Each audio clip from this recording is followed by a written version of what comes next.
Di dalam surat Yasin yang kita baca tiap pekan, misalnya ada teman-teman yang baca surat Yasin, di situ diceritakan lagi ada satu kelompok manusia bejat luar biasa.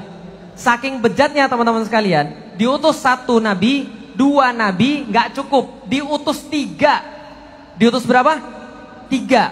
Padahal pas Fir'aun jahat banget itu, tahu Fir'aun teman-teman sekalian? Tahu. Fir'aun itu diutus berapa nabi ke situ?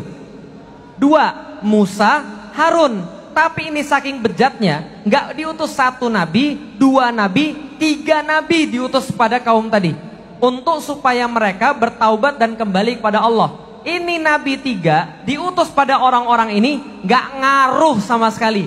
Omongannya mentah, omongannya nggak didengerin, sama sekali nggak direken pokoknya, malah dibully, malah diolok-olok. Mereka bilang, nabi tiga ini pergi aja lah, bawa sial aja. Kamu itu datang kepada kami bawa sial, tahu nggak? Sebelum kamu datang kami panen banyak, sebelum kamu datang kami kalau mancing banyak, pas kamu datang sial, kami nggak punya ikan lagi, kami nggak punya bahan pertanian lagi, gara-gara kalian datang. Kalau zaman sekarang kalian itu pergi aja lah. Kenapa? Kalian tuh radikal, ekstremis, intoleran, anti NKRI, anti Pancasila, paham tuh sekalian? Nah, semua begitu terjadi. Ketika kemudian tiga rasul ini, tiga nabi ini nggak bisa kemudian untuk berbuat apa-apa, Allah ceritakan di dalam Al-Quran, waja'a min aqsal madinati rajulu yas'a, dan datang dari aqsal Madinah. Aqsa itu artinya yang paling jauh. Aqsal Madinah, ujung kota, artinya deso. Paham teman-teman sekalian?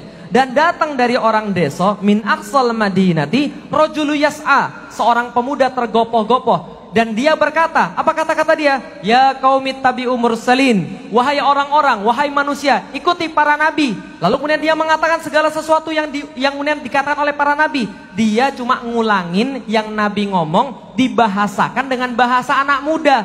Ketika dia ngomong, apa yang terjadi? Ajaib.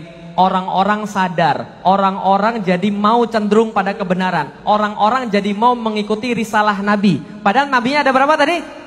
3. Sama sekali nggak bisa menyadarkan. Tapi satu orang deso ini mengulangi ucapan para nabi dengan cara yang bisa didengar oleh anak-anak muda.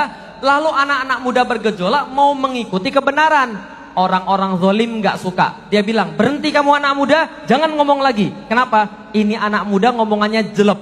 Ini anak muda ngomongannya mudah dimengerti. Jangan ngomong lagi. Kalau kamu ngomong lagi, kami bunuh.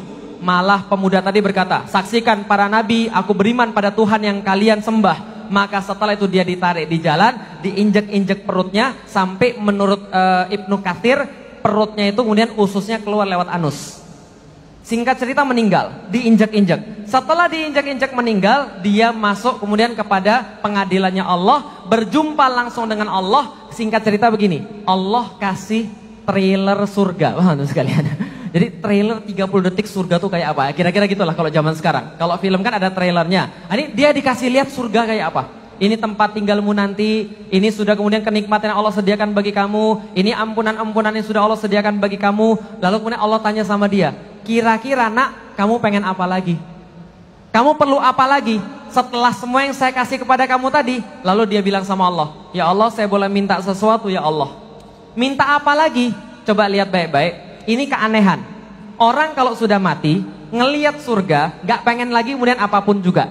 Bahkan gak pengen ketemu keluarganya lagi. Bahkan gak pengen kemudian dunia lagi. Ketika ini orang ditanya, kamu mau apa lagi selain surga dan ampunan yang saya ceritakan, yang sudah saya kemudian kasih lihat tadi? Dia bilang ini, ya Allah, boleh gak saya balik lagi ke balik lagi ke dunia?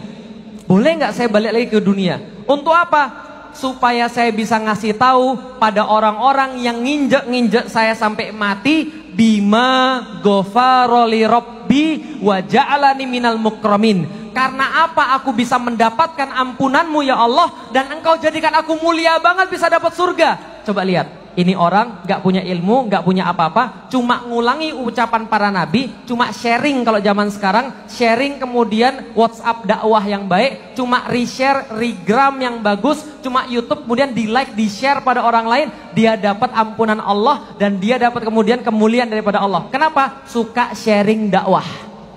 Suka kemudian untuk mempermudah dakwah, bikinin panggung buat para asatidz, nyiapin kemudian sound system yang bagus, nyuting, dengerin dan segala macam. Itu sudah termasuk bagian daripada dakwah. Orang ini dapat pahala luar biasa dan para nabi iri dengan anak muda ini.